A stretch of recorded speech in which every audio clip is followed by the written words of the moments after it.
Olá, irmãos. Graça e paz. Espero que vocês estejam bem aí. Eu vou começar a aula hoje. Eu sei que alguns de vocês estão bem atarefados.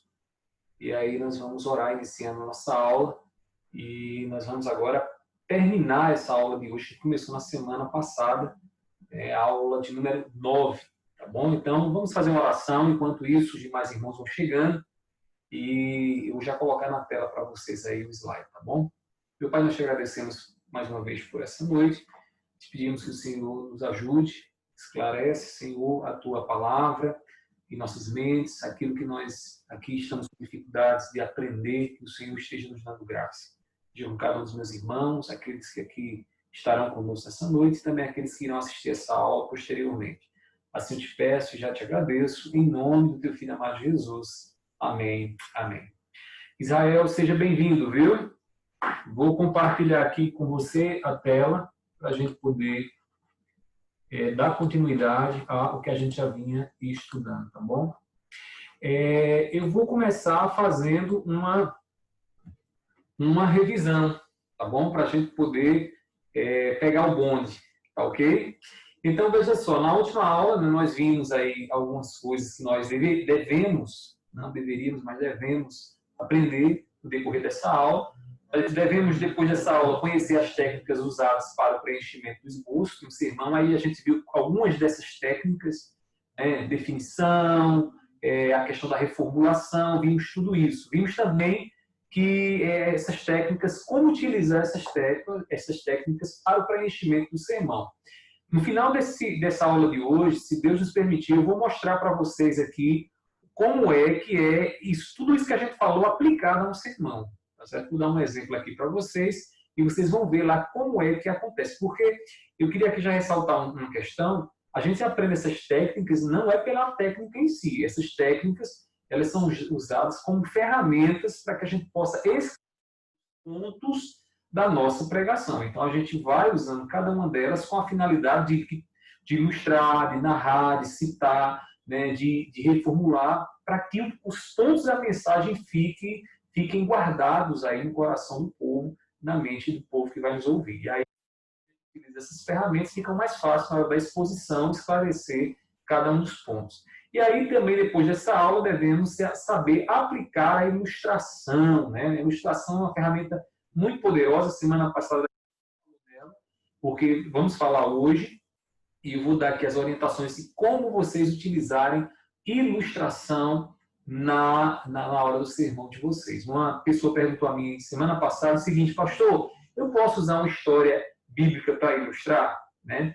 E aí eu disse à pessoa que as histórias bíblicas elas não foram dadas como ilustração, elas foram dadas para nos comunicar um princípio, para nos comunicar a verdade de Deus. Logo, o ideal é que você use a palavra de Deus, né, para dizer o que Deus deseja falar e não para ilustrar. A palavra de Deus ela pode ser ilustrada por outras coisas, mas a finalidade dela não é a ilustração, a finalidade dela é nos comunicar a vontade do nosso Senhor. E aí a gente fez uma revisão, eu vou aqui falar bem rapidamente, todas as aulas, a gente faz essa revisão para vocês poderem fixar aí o conteúdo na mente de vocês.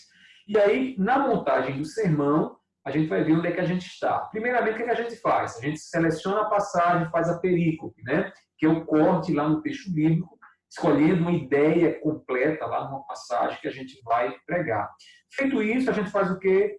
Vai estudar a passagem, aplica as ferramentas da exegese, que vai extrair do texto, né, o que o texto está, o sentido que o texto teve para os seus primeiros leitores, e depois que você encontra esse sentido e a verdade bíblica, você faz o quê? Você agora transpõe para a vida dos ouvintes. Mas até lá, a gente faz primeiramente a exegese, depois terminamos a exegese, com todo o conteúdo, a gente organiza em forma de quê? De esboço. Aí a gente faz o esboço exegético da passagem. Ponto 4. Faça o esboço da ideia exegética da passagem. Depois de ter feito isso, está lá o esboço todo montado, né, com o sujeito lá da ideia na cabeça do esboço, né? Então, o que a gente faz? A gente pula, então, para o sermão propriamente dito, né? Que agora é a hora de fazer a transposição, porque é o momento da interpretação, de pegar lá o que está lá e dizer agora como aquilo ali deve ser vivenciado nos nossos dias. Aí a gente faz o que com isso? A gente constrói a nossa ideia homilética, que é uma ideia contextualizada da verdade, da vinda, né, oriunda de Deus, que deve ser aplicada às pessoas dos nossos dias.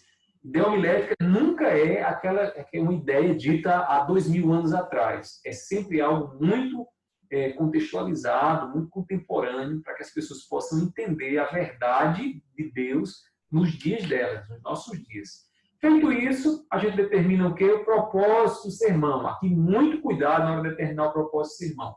Tem que saber o propósito que a mensagem teve, primeiramente, lá para os primeiros autores, para depois a gente determinar o propósito das pessoas dos nossos dias. Na hora de determinar esse propósito, aí a gente vai deixar claro para as pessoas, né? Para as pessoas não, para o pregador, porque as pessoas vão só mostrar o resultado depois da pregação, se esse propósito foi alcançado ou não. Então, o pregador ele deve ter em mente o quê? Ele deve ter em mente aquilo que o propósito que o original, que o autor bíblico teve, né? E aí, feito isso, só um momentinho aqui, o Marcos chegou, né? Não, mas não ligue seu som não, Marcos. Aqui estava aparecendo uma mensagem aqui, eu pensei que era você querendo falar. Então, ponto 7, a gente só está revisando, tá bom, Marcos? Decida como alcançar o propósito do seu sermão. Aí a gente vai ver lá que tipo como é que vai ser desenvolvida então a ideia homilética, de forma dedutiva, indutiva, dedutiva ou sujeita a ser completado.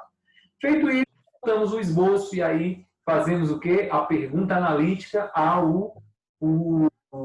ideia homilética e as respostas que são dadas a essa pergunta analítica, como diz o próprio termo, né, analítica, vai destrinchar, vai analisar aquela pergunta. E aí, cada ponto vai ser uma resposta dada à pergunta analítica. Fazemos junto a isso também as transições, que são aquelas passagens de um ponto, de um lugar do sermão para outro, da introdução dos pontos para o outro ponto e dos pontos para a conclusão. Então, a gente vai fazendo lá as transições, como vimos. E, na aula de hoje, nós terminaremos a parte de preenchimento do esboço propriamente dito, ok? Que aí já é a parte dos subpontos. E aí vimos, né, como o Randall Robson nos diz, preencher o esboço do sermão com material de apoio que explique, comprove, aplique e amplie os pontos. A gente começou a ver isso aí. E aí vimos todas as técnicas. Quais são elas? A gente viu a reformulação, vimos a definição e explicação, informações factuais, até aí, né? E vimos também as narrações. Faltou ver citações e ilustração. Então, detalhe, tudo isso aí é aplicado ao quê? Em direção ao EVA, né? Ou seja, ou explicando, ou validando, ou aplicando a ideia homilética do sermão. Outra coisa importante, vou aqui reforçar para vocês, essas técnicas são colocadas em que momento, em que lugar do sermão? No momento da construção dos pontos, né, que a gente chama de subpontos ou subitens, né, como queira chamar, e que você vai ali organizando as ideias do seu sermão e vai expondo ali nos subpontos, é que você de fato faz a exposição propriamente dita, tá bom? Todas essas técnicas elas são submissas ao quê? Ao princípio do texto, ao princípio que você está ensinando, ok? Aí vimos o quê? Primeiramente, a reformulação. A reformulação ajuda a esclarecer os conceitos, né? A reformulação não é a mesma coisa de repetição. Vimos também que a reformulação serve para sublinhar, para enfatizar uma ideia. Quanto mais você reformula, com mais clareza as pessoas vão compreender aquilo que você tem a dizer. Um ponto negativo da reformulação é que a reformulação não desenvolve a ideia. Na hora da exposição, se você usa muita reformulação, você acaba não desenvolvendo. Então, muito cuidado com relação a isso. Também vimos a questão da definição e explicação. A definição ela serve para estabelecer os limites de um termo. Então, você está lá, de repente, falando sobre a trindade, você vai ter que definir para as pessoas o que é a trindade, para que as pessoas nem pensem nem mais nem menos daquele conceito que você está tratando. Então, é interessante, na hora da exposição, de repente, lá no tópico do texto bíblico, que você acha que deve ter uma maior explicação, às vezes de um termo, do significado de um termo, você utiliza essa técnica para fazer essa definição. Quando você explica, você relaciona termos, né? Então, assim, na exegese tem a partezinha lá que a gente faz do estudo, né, da sintaxe das palavras. Então, a gente vai ver como cada palavrinha se relaciona uma com a outra, e a partir dessa relação a gente vai mostrando o quê? A gente vai explicando ali o significado daquilo que é dito pelo texto, tá bom? Use também comparações e contrastes, fazem parte da explicação, e a gente vai ver hoje a questão das ilustrações, que a gente não tratou ainda, mas cada explicação, na hora da explicação, você pode também usar ilustrações para clarear, lançar luz sobre um conceito que você está querendo que as pessoas compreendam.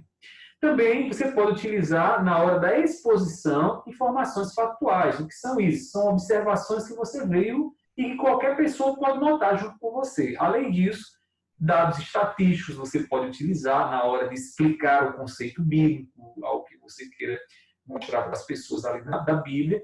Cuidado com as opiniões disfarçadas de falsos fatos, né? Que são aquelas opiniões que parecem estarem comunicando algo verdadeiro, mas que não é verdadeiro. Eu citei até um exemplo para vocês, que tem ocorrido, estava ocorrendo aí em muitos lugares, onde as pessoas davam aquela notícia de que agora 100% das UTIs estão lotadas, quando na verdade a cidade só tinha 2, 3 UTIs, né?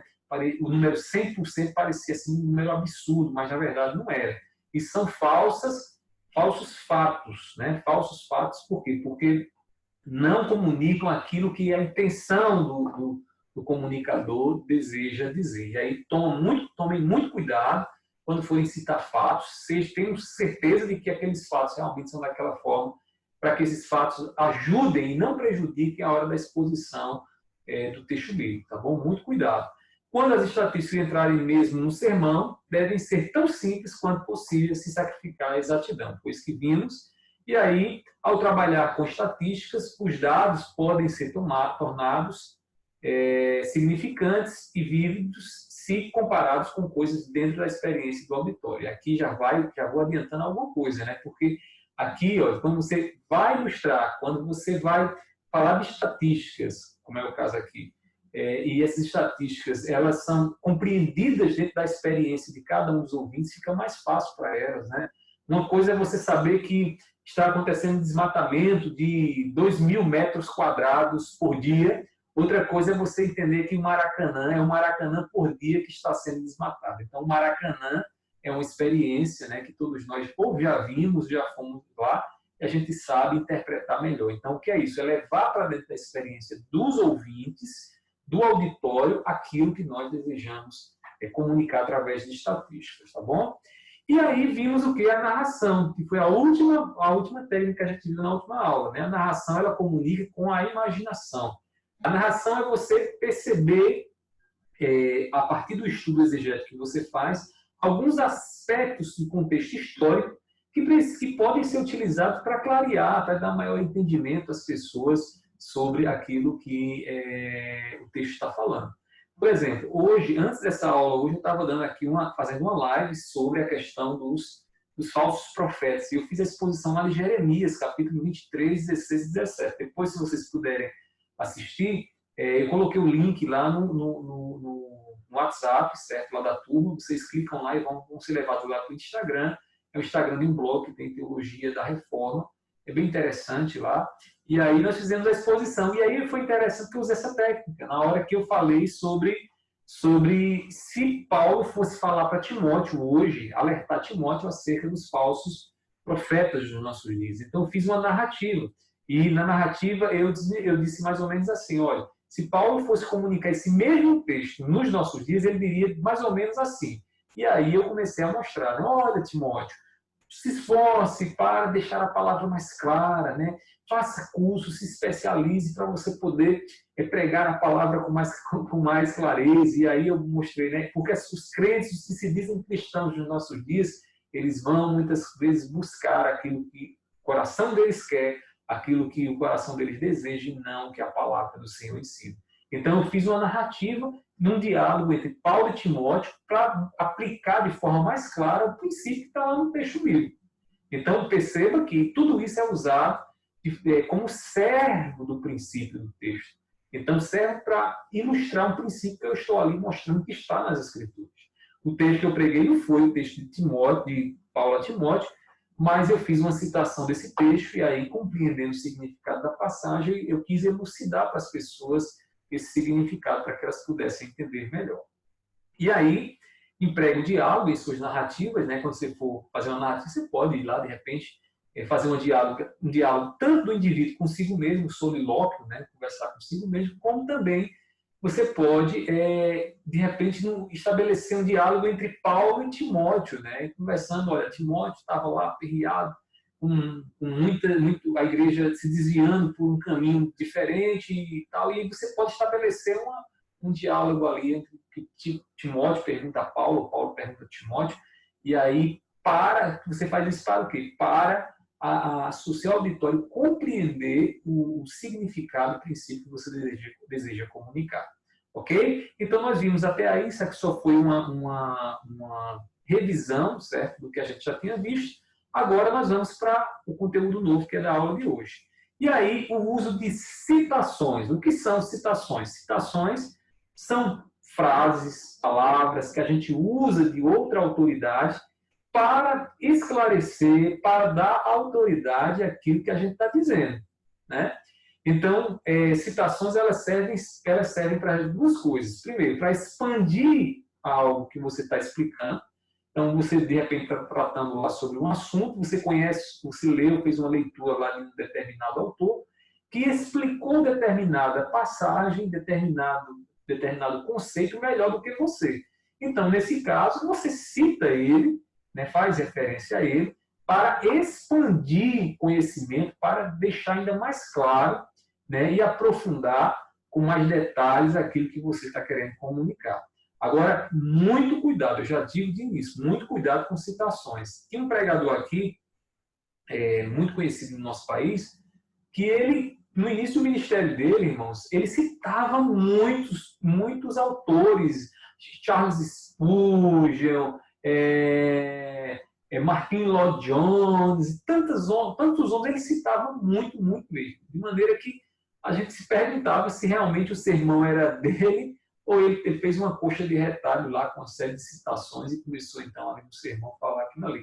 Hoje em dia ele não faz tanto isso não, né? É raro ouvir ele citando um autor assim, né? Ele já prega mais para o auditório, né? Já não tem essa preocupação de ficar citando autores.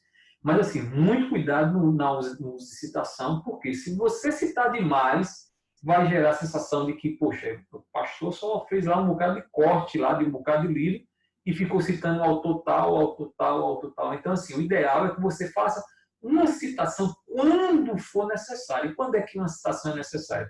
Quando você perceber que aquilo que o autor está dizendo vai expandir o seu argumento, vai trazer uma perspectiva mais elucidativa sobre o princípio que você está expondo no texto sagrado. Então, você cita. E aí, cita uma ou no máximo 2 vezes. Eu acho até que se você evitar citar, né, mas apenas se apropriar do conteúdo dele, do conteúdo que o autor está dizendo, né, do autor que você leu, já é suficiente.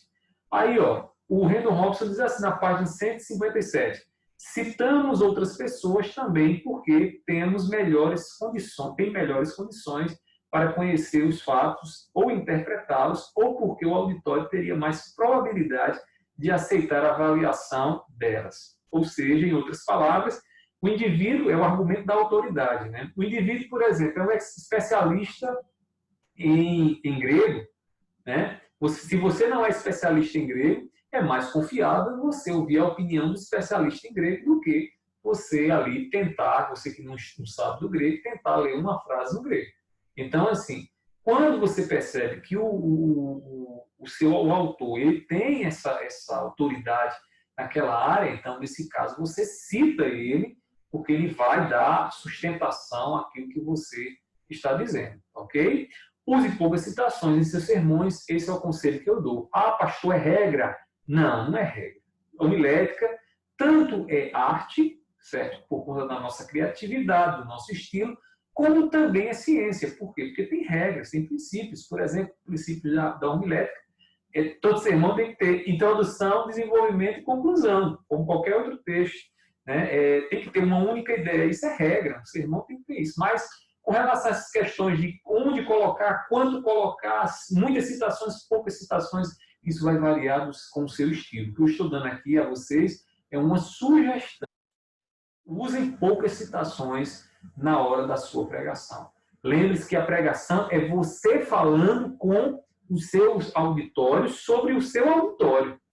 Então, você não vai estar ali pregando sobre um evento que aconteceu há 2000 anos atrás e que as pessoas precisam ir lá conhecer no museu. Não. Você está falando da vida das pessoas dos nossos dias. Isso é pregação.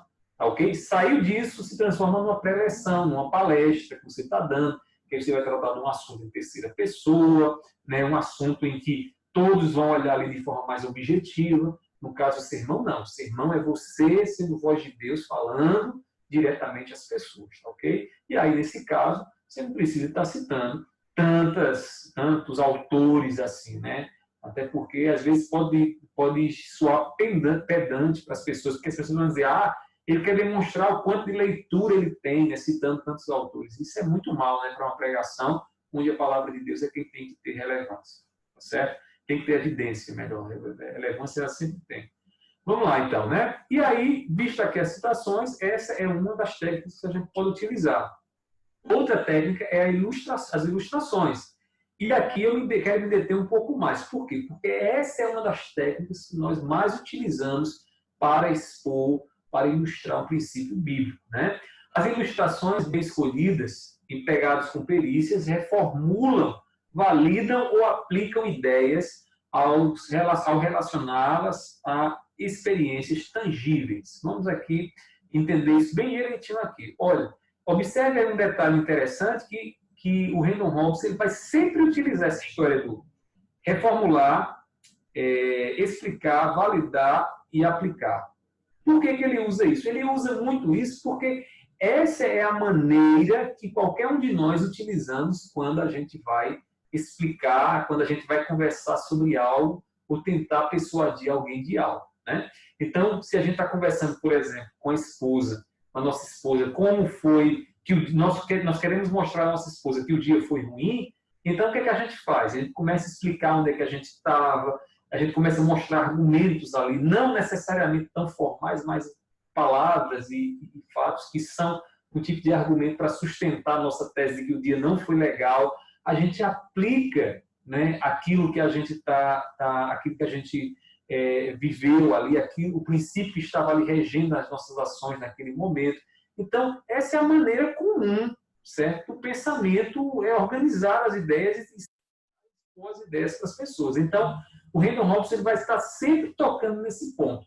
E aí onde ele liga, e essa questão do EVA, né, com a questão da ilustração, porque a ilustração vai ser uma ferramenta extremamente útil para a gente fazer o quê? Explicar, validar e aplicar à vida das pessoas aquilo que o texto diz. E aí, na ilustração, a gente emprega muito analogias. Vou dar aqui um exemplo para vocês. Hoje, na minha pregação, eu usei analogia, por exemplo, dos desejos infantis, né? Toda criança, quando vai ao supermercado, ela normalmente chega lá e se ela for colocar no carrinho, se a gente deixar ela colocar no carrinho o que ela quer, ela vai sempre querer biscoito, bombom, chocolate, vai encher o carrinho de tudo isso. Só que os pais, eles sabem o que a criança necessita. E além de saber o que a criança quer, eles sabem o que a criança necessita. Então, perceba, nessa relação de saber o que a criança necessita e saber que a criança quer, o que ela muitas vezes ela deixa de lado o que ela necessita, então eu ilustrei para mostrar que Deus também nos vê assim. Deus muitas vezes nos vê com desejos, mas Deus sabe o que nós necessitamos. Então Deus é como um pai que sabe o que um filho, o que uma criança necessita. E dar à criança aquilo que a criança necessita. É a promessa dele, né, na sua palavra. Então, veja só, uma experiência simples de estar no supermercado com uma criança me fez ver um princípio que a Bíblia ensina. E aí eu usei essa experiência para o quê? Para lançar luz. Foi o quê? Foi um tipo de analogia. Né? Eu vi uma semelhança entre aquela situação, aquele princípio que eu estava aplicando ali com o meu filho no supermercado, com o princípio de Deus, com o seu povo, Deus nos abençoando. Então, assim, exemplos, eles demonstram a verdade em ação, e isso é muito interessante, né? O fato de eu dizer aqui que o meu filho, ele um biscoito recheado, chocolate, né? E ao invés de pegar lá o feijão e o arroz, que é o que vai dar sustentação a ele, né? É um princípio que eu vi da natureza humana, e ali, no caso, um princípio em ação, o princípio da infantilidade, né? Da falta de noção do que é realmente importante para a vida. Então, aplique a verdade através das experiências do dia a dia. Quando a gente ilustra, o que é que a gente faz? A gente pega experiências do nosso dia a dia e, então, transformamos ela, né, numa maneira de elucidar, de tornar mais claro para as pessoas aquele princípio que está sendo ali exposto nas Escrituras. Muito cuidado, as ilustrações elas não podem ter o fim em si mesmo. Tem pregadores que, às vezes, eles vão ilustrar, eles começam a contar uma história. E aí, às vezes, está contando lá uma história e a história não tem nada a ver, não diz nada, não esclarece nada acerca daquele evento que ele tá ali expondo. Hoje pela manhã, eu participei de uma reunião e tinha uma pessoa pregando e a pessoa começou a falar. E teve um momento que ele queria ilustrar. Na hora que ele começou a ilustrar, eu percebi que a ilustração estava até empolgante, porque de repente me envolveu na ilustração dele, assim, porque era uma experiência que eu também tinha tido. Só que teve um detalhe, ele fez a história, contou a história muito bonitinha, tal, tudo, mas ele não mostrou como a história se relacionava com o texto bíblico, com o princípio do texto. E aí o que foi que aconteceu?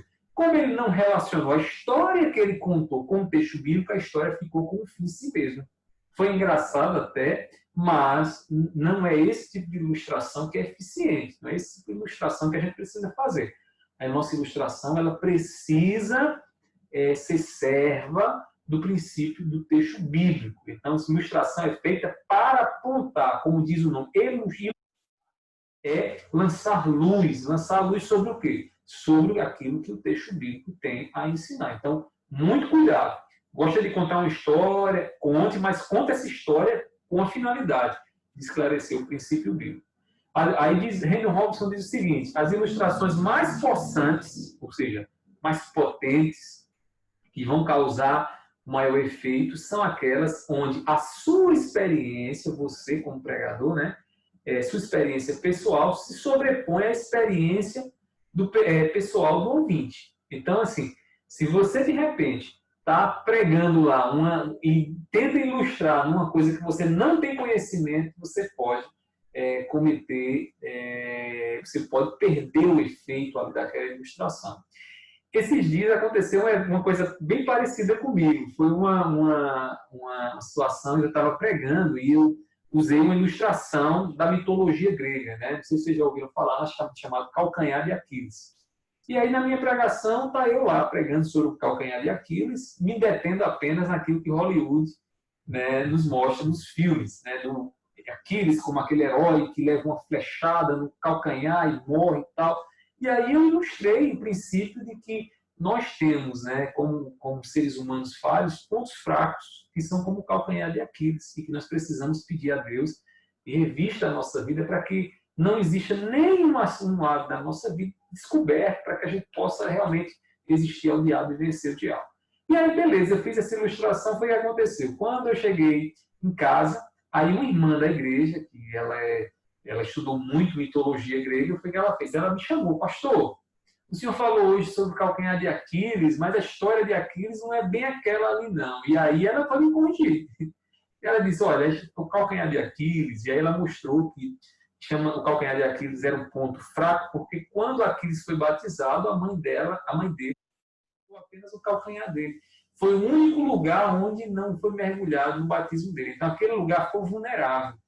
Né? Não era por conta da armadura, era por conta da vulnerabilidade, que no batismo dele, segundo a mitologia grega, ficou vulnerável. Então, veja só, foi o que aconteceu. Nesse momento, a minha ilustração não foi tão possante. Por quê?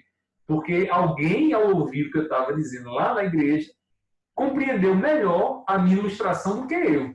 Então, ela era quem deveria me ensinar. E aí, daí para frente, eu disse: vou ter mais cuidado, né? Ao ilustrar, não ficar me detendo apenas uma fonte, porque você tem que entender um pouco mais. E aí, isso pode acontecer. Então, assim, na hora da ilustração, veja se realmente você tem condições de dizer, de contar aquela história, de falar aquele evento com autoridade. Autoridade de quem viveu, de quem experimentou aquilo ali. Porque aí, sim, aquilo que você vai dizer para ilustrar o texto bíblico vai ter autoridade. O que foi que aconteceu? Eu não perdi eu percebi que eu não perdi a aplicação para a pessoa. A pessoa entendeu o que eu quis dizer e tal, recebeu a ilustração também em sua vida, mas o fato dela ter dito não é assim, né? Então isso já criou um bloqueio que acabou, poderia ter acabado numa dificuldade para ela receber o princípio e entender o princípio na sua vida. Então, na hora de usar a ilustração, perceba se você tem autoridade realmente para falar sobre isso. Aí o Brandon Robinson, ele nos mostra lá no livro, na página 168, depois vocês olhem lá no livro, né? Ele faz esses círculos aí, né? Que demonstram algumas coisas bem interessantes, que eu queria que vocês observassem aí. Primeiramente, observe aí que tem uma série de números, né? 1, 2, 3, 4, 5. Cada um desses números aí, ele vai mostrando como é que fica a ilustração quando o ouvinte e o orador, no caso o pregador, eles têm experiências ou muito próximas ou muito distantes. E aí cada ponto desse aí, né, 1, 2, 3 e 4, se refere a alguma coisa. Vejamos. No ponto 1, observe aí o que acontece. A experiência do orador e a experiência do ouvinte são a mesma. Então, esse é o ponto ideal. Por quê?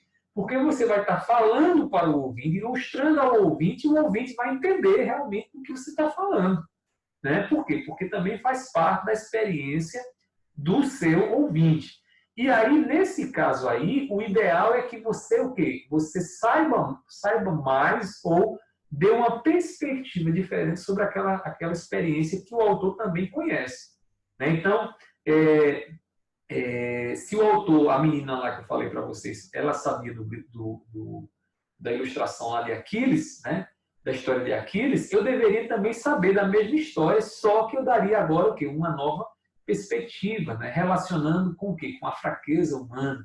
Então, eu seria bem-sucedido se nós tivéssemos o mesmo conhecimento e eu pudesse ilustrar ali, me sobrepondo sobre a experiência que ela também viveu. Este ponto 1 aí, que vocês estão vendo na tela, é o ponto 1 ideal, é o ponto ideal para fazer uma ilustração. No ponto 2, o que acontece? No ponto 2, a experiência, os ouvintes tiveram experiência, mas o orador apenas aprendeu. Como é que funciona esse negócio aí?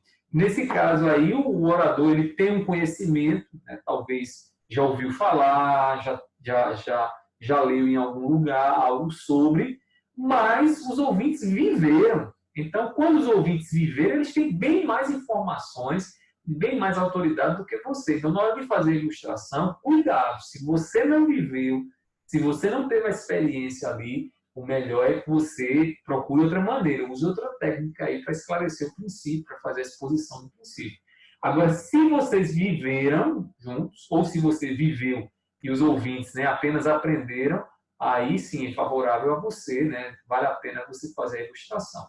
No ponto 3, aí a história muda agora, né? O que acontece no ponto 3? No ponto 3, o orador, que é o pregador, ele viveu, né? Enquanto os ouvintes apenas aprenderam.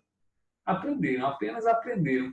Então, nesse caso aí, a ilustração também vai ser uma ilustração possante, porque você vai falar de algo que vai ser novo para as pessoas, que vai expandir para as pessoas o entendimento, porque você vivenciou aquilo ali e vai ajudar as pessoas a compreenderem melhor o texto sagrado, melhor o princípio do texto. E aí vem os demais, né? O ponto 4, o que acontece? No ponto 4, tanto você aprendeu como os ouvintes aprenderam. Nesse caso aí, a experiência, né? A ilustração, uma ilustração sem muita profundidade, né? E no ponto 5, o orador aprendeu e os ouvintes nunca ouviram falar, né? Os ouvintes nunca tiveram conhecimento daquilo ali, né? Então, nesse caso aí, não se sobrepõe a experiência vivida ou aprendida dos ouvintes, né? Então, assim, muito cuidado, né, na hora de relacionar aí o ponto certo, o ponto ideal de cada ilustração, ok? Veja só, aqui a gente termina essa aula aí da questão do preenchimento do esboço. O que é que eu quero de vocês? Vocês, com isso aí, com todos os exercícios aqui do nosso curso, é uma questão de força de vontade de vocês. Se vocês fizerem, beleza, manda para mim. Se não fizerem, aí é pela conta de vocês em risco, tá bom? Mas assim, eu sei que vocês são ocupados, às vezes não é nem porque não quer, porque não tem tempo mesmo. Mas assim, quem puder fazer o exercício, usa o texto bíblico lá de 2 Timóteo, capítulo 4, versículo 1 a 5, que a gente viu na aula passada, e aí você aplica essas técnicazinhas lá no texto para você poder praticar aí o que a gente viu. Aí manda para mim e eu vou conferir direitinho e ver como foi que você desenvolveu, ok? Detalhe, a gente já tinha trabalhado a questão da ideia homilética, né? Então, a ideia homilética, o esboço já estava praticamente feito, então é só preencher, fica mais fácil. Vão ter que estudar o texto lá, mas aí, de certa forma, vocês vão ter que voltar um pouco no texto, porque vocês vão, um princípio, vocês não conheceram, vocês não estudaram, ok? Vamos ver se na prática agora como é que funciona. Eu vou botar agora aqui na tela para vocês o texto do sermão, certo? O sermão para a gente ilustrar bem direitinho isso para vocês, tá bom? Se tiver alguma dúvida aí, é só falar, ok? Se não, aguarde enquanto eu coloco aqui. Deixa eu abrir. Pronto. Vou compartilhar a tela com vocês.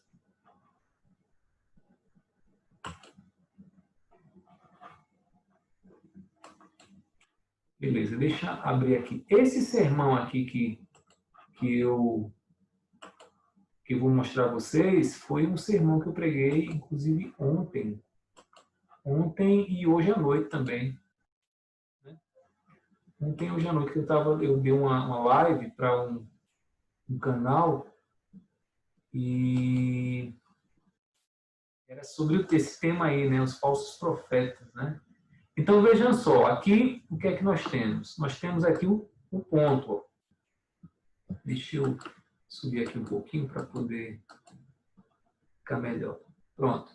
Então, o primeiro ponto, né, só para a gente recapitular aqui, ó, veja só, aqui a ideia homilética, né? Ó, a ideia homilética é devemos ter cuidado com as palavras dos pregadores que nos dizem o bem quando deveríamos ouvir sobre os nossos pecados, né? Então, a ideia homilética é essa. Eu estou falando aqui nessa mensagem sobre os falsos profetas. Que são os falsos profetas? Aqueles que pregam uma mensagem que não é a mensagem de Deus, que dizem que são boca de Deus, mas não são boca de Deus coisa nenhuma, porque eles não pregam o que Deus revela na sua palavra, o que Deus anuncia na sua palavra. E aí, o primeiro ponto foi o seguinte, ó, primeiramente, o profeta Jeremias nos mostra que as palavras dos falsos profetas semeiam falsas expectativas. Isso aí é o ponto. Então, cada subponto, aí não tem esse Azinho, esse Bzinho aí, tá vendo? E tudo isso aí é o quê? São subpontos da minha mensagem, né? Deixa eu colocar aqui marcando, porque fica melhor para você visualizar. Então, ó, aqui são subpontos, tá bom? Ponto A, ponto B. E aí, esses subpontos é onde eu vou utilizar as regrinhas, as técnicazinhas que a gente viu lá, tá certo? Então, vejamos aqui, ó. No primeiro subtópico, o que é que eu faço? Depois de ter lido o texto, no versículo 16, diz assim: assim diz o Senhor dos Exércitos, não deem ouvidos às palavras dos profetas que profetizam entre vocês e que os enchem de falsas esperanças, né?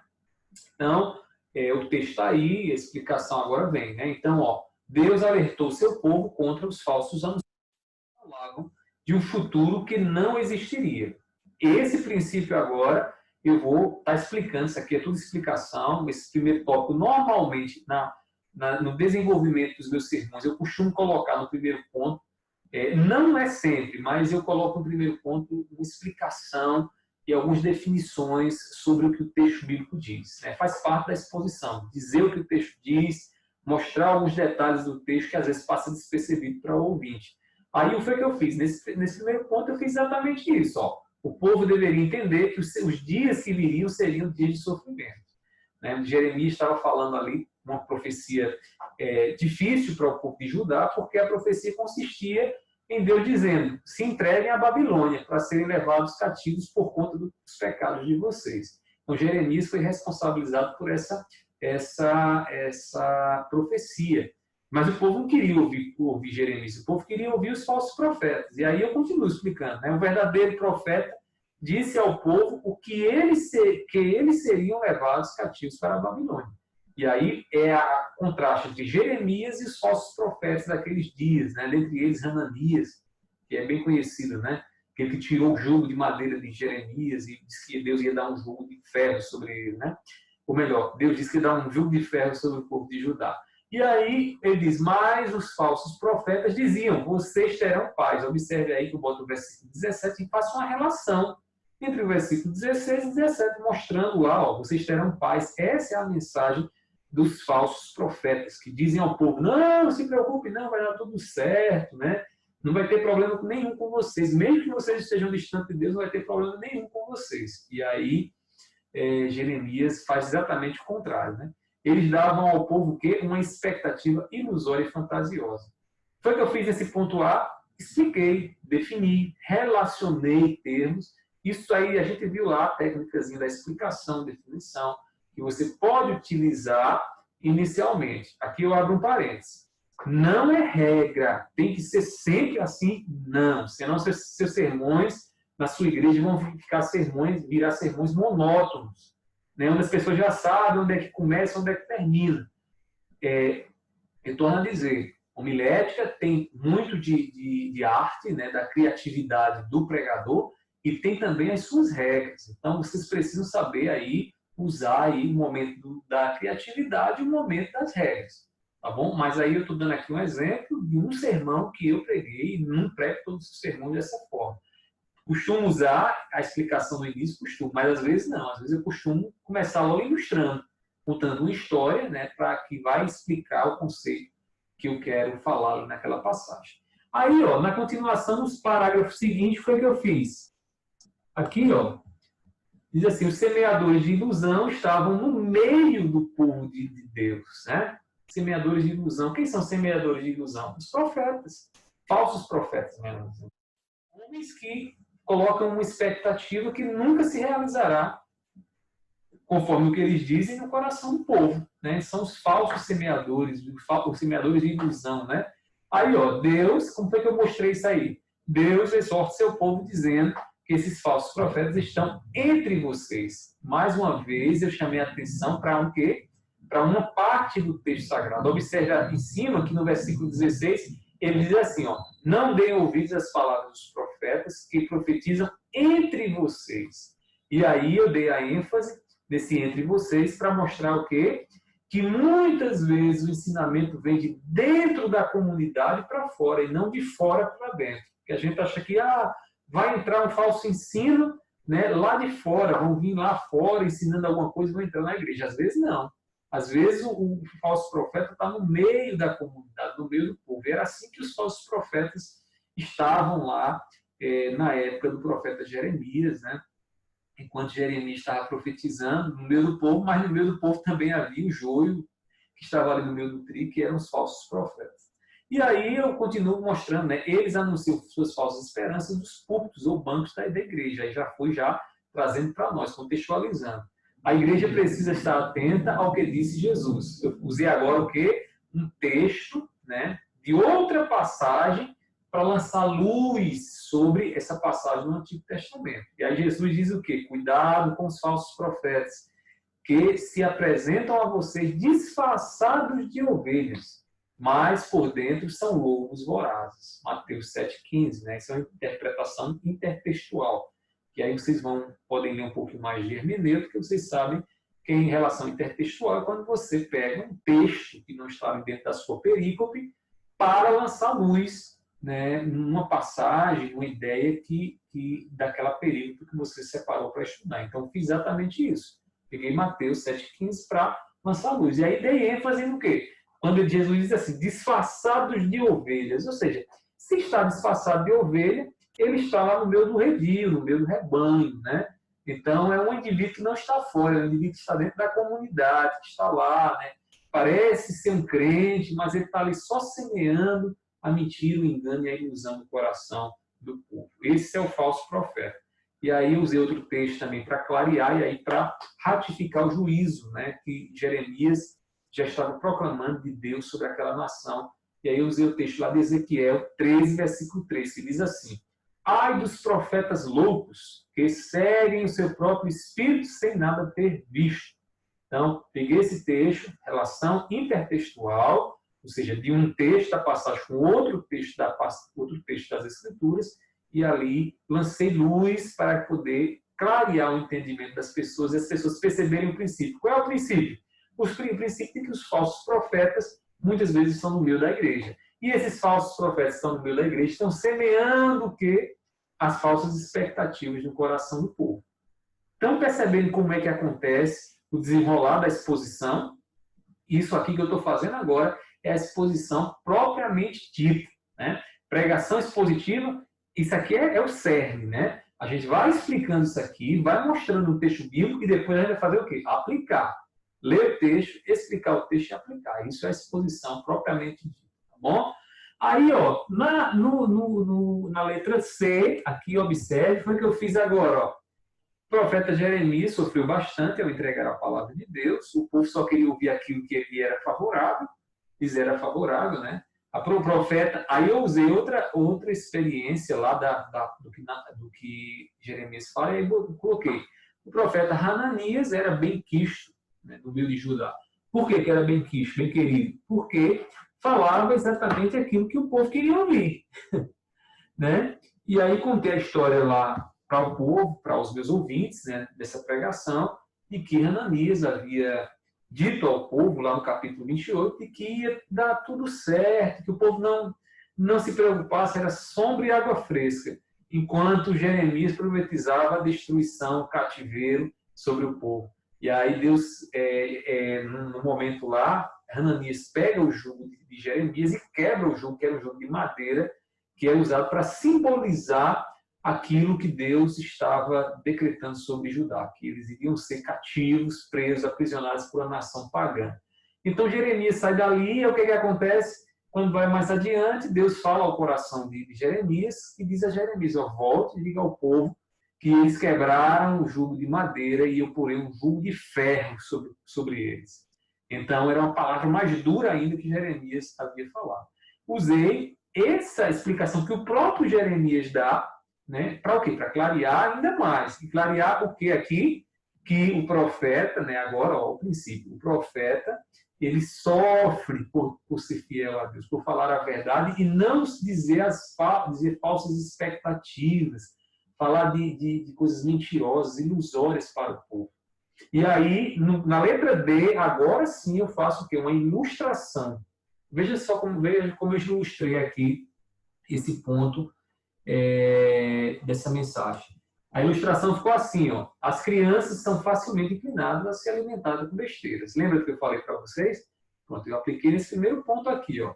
Aí eu coloquei: elas vão ao supermercado e querem biscoitos recheados, bombons e chocolate, né? Isso aqui é o quê? Uma experiência de vida. Eu vi o que acontece lá no supermercado. Quando eu vou com os meus filhos, eles correm logo para a prateleira dos bombons, biscoito recheado, eles ficam encantados com aquilo ali, né? Aí eu disse: mas os bombons, os bons pais, sabem de que elas precisam do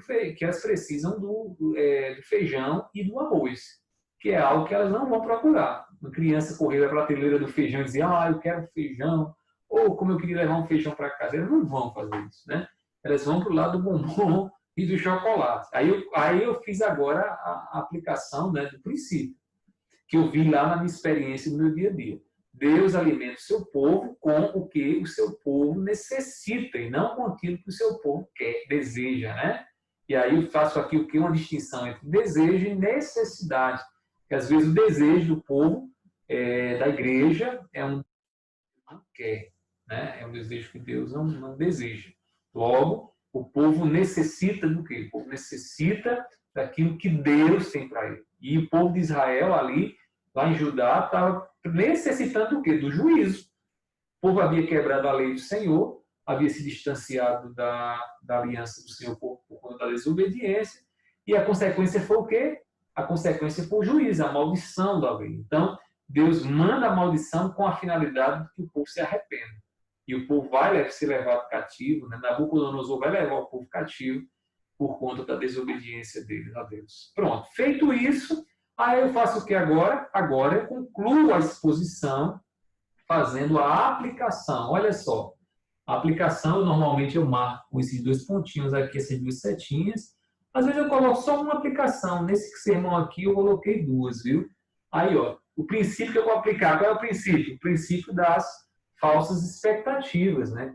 Dessa marca que caracteriza os falsos profetas. Aí eu coloquei assim, ó, saiba ouvir a palavra de Deus, né? A palavra de Deus muitas vezes virá na contramão do que deseja o nosso coração. E aí o coração está desejando algo irreal, algo que não é verdadeiro, e Deus vai exatamente nos dar uma palavra muitas vezes que vai ao encontro. O coração é enganoso e quem se deixa levar por ele se envereda por caminhos tortuosos, como diz Jeremias capítulo 17, versículo 9. Aí, ó, a esperança que vem de Deus está em conformidade com o caráter dele. O que é a esperança? A expectativa que Deus dá, né?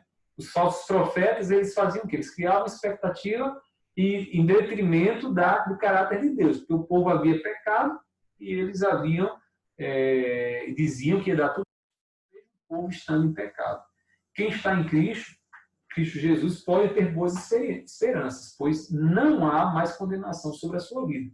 Jesus é a razão de toda boa esperança. Como pode alguém aguardar um bom futuro se ainda tem inimizade com Deus? Então, é uma pergunta retórica aqui, mas uma pergunta retórica que serve como uma aplicação do princípio que nós estabelecemos, então, lá no início de tudo. Ok? Isso aqui só foi o primeiro ponto dessa mensagem que depois vocês podem conferir aí, eu botei o link lá no canal não, no WhatsApp, certo? Da turma, vocês vão lá, pode conferir, tá? Vai ser lançado lá, vocês vão ser lançados lá para o Instagram, que é o Instagram da Teologia da Reforma, e aí lá vocês vão conferir essa mensagem pregada, tá bom? Mas aí foi exatamente isso aqui, basicamente isso aqui que eu fiz. E aí vocês perceberam aí como ficou a aplicação. Vamos ver nos demais pontos aqui bem rapidamente. Olha só, queria chamar a atenção de vocês aqui para o uso, por exemplo, de citações, né? Deixa eu descer aqui, ok? Então, fiz aqui a transição, ó. Aqui a transição, certo? Transição, sempre chamando o ponto anterior. Terminei de fazer a exposição do primeiro ponto, foi o que eu fiz, ó. Em primeiro lugar, vimos que o profeta Jeremias nos mostra que os falsos profetas são mestres em dar falsas esperanças ao povo de Deus. Então, foi o que eu fiz aqui, só recapitulei o ponto primeiro ponto, né? E aí, fiz uma observação, eles dão o que o povo quer, Deus os chamou para dar o que o povo necessita. Em segundo lugar, aí eu chamo o ponto seguinte, isso faz parte do quê? Transição, isso faz parte da transição. Em segundo lugar, o profeta Jeremias nos revela outra marca do ensino dos falsos profetas. As palavras dos falsos profetas são frutos da maquinação dos seus próprios corações. Aí, ó, aqui seguir a mesma lógica, tá certo? A mesma lógica que eles explicaram o princípio e tal, aqui no coração, o coração enganoso. E aqui eu faço o quê? Uma citação, olha. Onde é que aparece uma citação aqui no meu sermão? Karl Barth, né, teólogo alemão do século XX, disse certa vez que o falso profeta é o pastor que agrada todo mundo. Então, eu fiz essa citação aqui, uma vez que no livro do Karl Barth, ele vai, que é um livro sobre pregação, ele vai começar dizendo que é um falso profeta. O falso profeta é aquele que quer agradar todo mundo, mas não diz o que a Bíblia diz, não diz o que a Bíblia ensina. E aí ele tem razão, né? Eu coloquei, quem deseja agradar todo mundo, desagradará necessariamente a Deus. O coração de alguém que deseja assim e prega assim, está mais preocupado na opinião dos homens, ele fará de tudo para ser louvado pelos homens. Então, isso aqui é um exemplo de citação. Você cita e você pode comentar a citação, já aplicando e elucidando aquilo que você está tratando. Nesse caso aí foi o que eu fiz. Eu esclareci lá a questão do que os falsos profetas fazem. Eles dizem visão do seu próprio coração. Por quê? Porque eles querem ser aplaudidos pelos homens, né? Eles não querem ter dificuldades com a comunidade. Eles querem estar bem na fita com relação à comunidade, da maneira como a comunidade observa eles, a popularidade que eles vão ter. Então, eu usei aqui essa citação para mostrar isso. Nesse sermão eu faço 2 citações. Quer ver? Vejamos ele aqui mais à frente. Ó. Aqui, novamente, eu faço explicação, faço uma inter-relação entre textos, né? Aqui faço aplicação, aqui, ó, ponto 3, os falsos profetas como juízes zombadores. Aqui, pronto, ó, aqui, Martin Lloyd Jones. Aqui outra, não foi citação. Aqui já foi o quê? Aqui já foi uma narração, né? Porque eu peguei uma história do Martin Lloyd Jones, que era um pregador galês, né? Era médico e pastor, que dizia, né, que usava no seu ministério um princípio que era muito próprio da medicina, que era o princípio do quê? De que muitas vezes você precisa ser cruel para ser bondoso. Isso acontece quando alguém está com algum membro do corpo lá, de repente inflamado, infectado, e pode dar uma infecção generalizada. Então é melhor decepar o membro do que perder a vida do indivíduo. E aí ele disse que muitas vezes tinha que fazer isso, tem que ser dada essa ordem para que o indivíduo não morra. E Martin Lloyd Jones disse que do mesmo jeito fazia com a igreja. Às vezes tinha que dizer palavras duras, pesadas, para que o povo ficar chateado no momento, mas se livrasse da danação eterna. Então eu usei essa historinha para o quê? Para elucidar o princípio. O princípio de quê? De que o verdadeiro profeta deve mostrar o juízo de Deus sobre o pecado. Ele não pode pregar uma coisa pela metade. Ok? Então foi mais o quê? Uma narração que eu fiz. Então, vocês viram todas ali as possibilidades que a gente tem, né, para usar, todas elas, e aí vocês devem usar essas possibilidades para expor o princípio do texto bíblico que vocês estudaram, tá bom? Uma dica que eu dou a vocês é, de repente, tenham essa tabelinha na hora de fazer lá, de preencher o esboço de vocês, do lado, né, com esses gráficos lá, mostrando cada coisa, narrativa, reformulação, e vai vendo o que é que se aplica melhor ali, e dentro também da experiência de vocês, né? De repente, vocês têm muitas ilustrações aí que vocês podem utilizar para elucidar alguns princípios bíblicos, e aí vocês devem aproveitar isso a favor da pregação de vocês, tá bom? A única dica para a gente fechar que eu dou é o seguinte: cuidado para não fazer nada disso aqui com o fim em si mesmo. Contar uma historinha, fazer uma citação, sem que essa citação, essa história, ela elucide, ela lance luz na explicação, na exposição. Se você faz isso, você está usando de forma errada as técnicas, né, para expor o texto para as pessoas que estarão te ouvindo. Ok? Israel levantou a mão. Pode falar, Israel? Com isso que você acaba de falar em relação às ilustrações, eu percebi então que o mais conveniente, dependendo do público, é usar ilustrações simples, né? Que é de fácil entendimento para todos. Porque, por exemplo, ele usou um exemplo de medicina, mas talvez se ele usasse esse exemplo entre os médicos seria mais entendível. E, por exemplo, eu mexo com computador. Se eu tentar aplicar algum conceito de computador para ilustrar alguma coisa diretamente da palavra, provavelmente o público pode entender o fim, mas a ilustração não vai ficar tão clara. Deixa eu lhe dar uma orientação aqui. Pense sempre o seguinte: o conhecimento que você tem se sobrepõe aos seus ouvintes, você tem mais conhecimento do que eles, então você pode até fazer uma ilustração legal. Se você mexe com computador, por exemplo, e você sabe o conceito de software, né? Você sabe o que é um software, né? E aí, de repente, você está dizendo: olha, irmãos, o novo nascimento é muito semelhante à troca de um software de computador. Então, o que é que Deus faz? A ferramenta, né, o rendering, né, o rendering, né, como queira chamar, permanece o mesmo, mas o software muda. Você poderia usar isso aí. Se você conhece, você domina realmente isso aí, você diz para as pessoas, sabendo que as pessoas sabem pelo menos o que é um software, né? Então você pode ilustrar o princípio do novo nascimento com as informações que você tem. O que nunca pode acontecer, Israel, é o seguinte: é de você pegar um conteúdo que você não domina e as pessoas dominam mais do que você. Se você fizer isso, você põe a perder a sua ilustração. Tá certo? Por quê? Porque as pessoas vão perceber. Lembra lá do exemplo que eu dei da menina lá que depois eu me corrigi lá numa ilustração que eu fiz do calcanhar de Aquiles? Né? Então, você corre um risco. O melhor é sempre pensar: quem são meus ouvintes?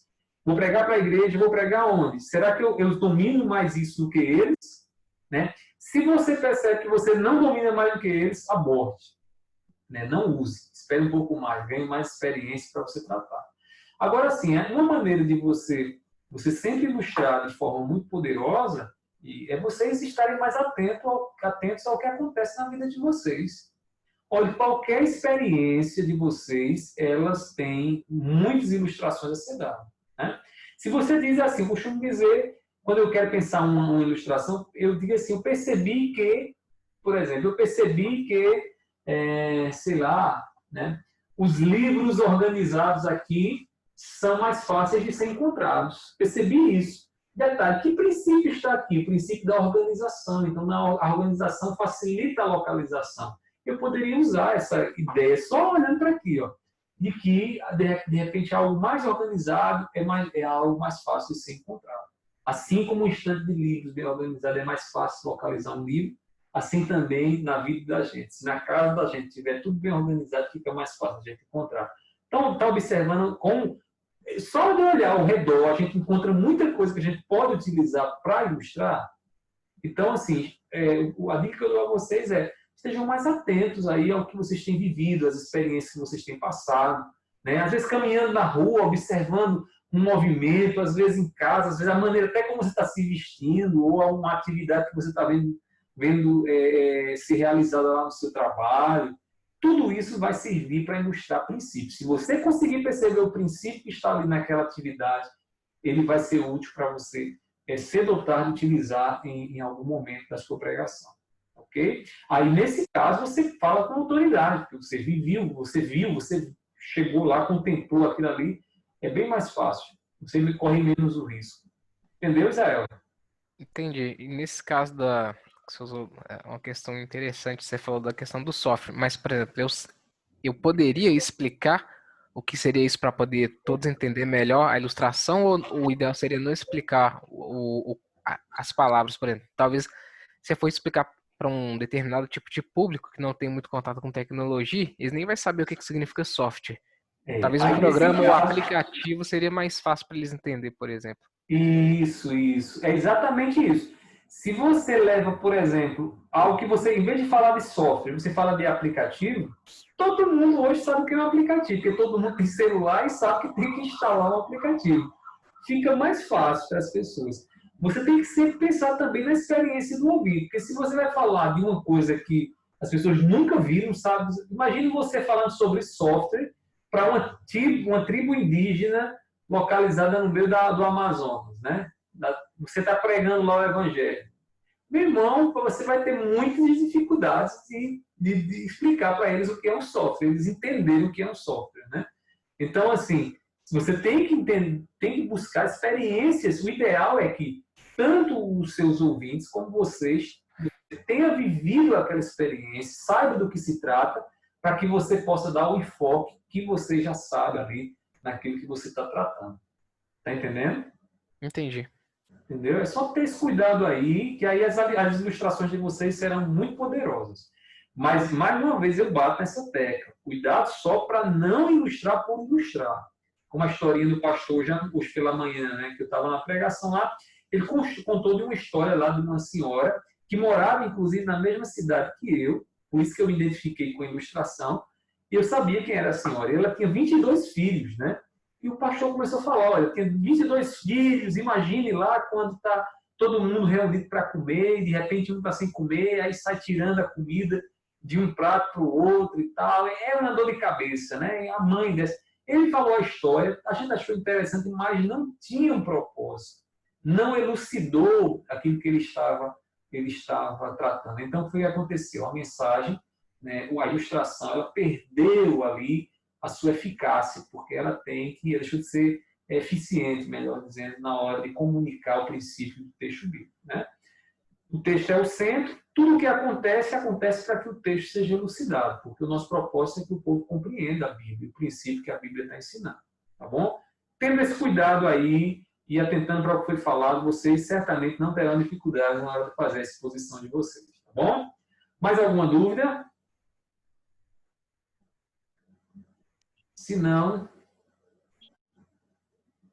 Se não, Marcos, o microfone aí, não sei se ele quer falar. Se não tiver... Não tem dúvida, não. Tem não, né? Pronto. Então vamos orar encerrando. Marcos, faça com nós. Amém. Senhor, nosso Deus, nosso Pai, em nome de Jesus Cristo, Pai Santo, te agradecemos, Senhor, por mais essa oportunidade de estar aprendendo mais da Tua palavra. Senhor, que o Senhor possa continuar, Senhor, iluminando a mente do nosso pastor, para que ele possa, Senhor, nos ensinar, Senhor, e nós, Senhor, compreender aquilo, Senhor, que estamos sendo ensinado. Pai bendito e santo, que o Teu Espírito Santo, Senhor, possa estar, meu Deus, a cada dia nos orientando, Senhor, para pegar a Tua palavra do jeito que ela é, Senhor, e assim te agradecemos por tudo, em nome de Jesus. Amém. Amém, amém. Irmãos, Deus abençoe vocês, viu? Até a próxima semana, em nome de Jesus, tá bom? Boa noite. Tchau. Tchau.